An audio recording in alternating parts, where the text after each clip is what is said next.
अस्सलाम वालेकुम। डिस्कवर इल्म के दिलचस्प और मालूमाती सवालात जवाबात की सीरीज़ में खुश आमदीद।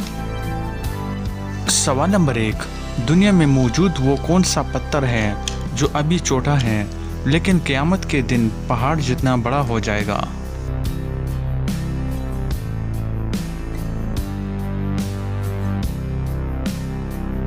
सही जवाब है हजर अस्वद।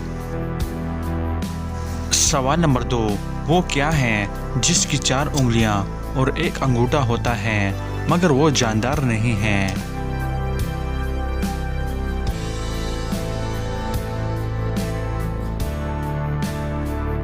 सही जवाब है दस्ताने। सवाल नंबर 3, जब बारिश नीचे आती है तो वो कौन सी चीज़ है जो ऊपर जाती है?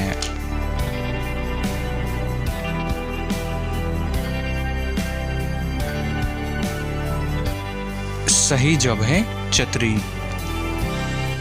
सवाल नंबर 4, आप 100 रुपये से 5 रुपये कितनी बार निकाल सकते हैं?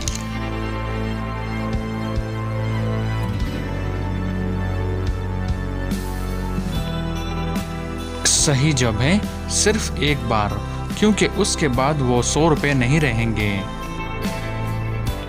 सवाल नंबर 5, वो कौन सी सवारी है जिसके 4 ड्राइवर होते हैं?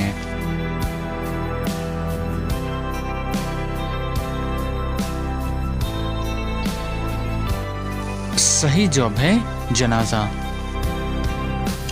तो दोस्तों, उम्मीद करता हूँ कि आज की वीडियो आपको पसंद आई है। अगर पसंद आई है तो लाइक का बटन दबाएं और मज़ीद मालूमाती वीडियोस के लिए हमारे चैनल को सब्सक्राइब कीजिए। शुक्रिया।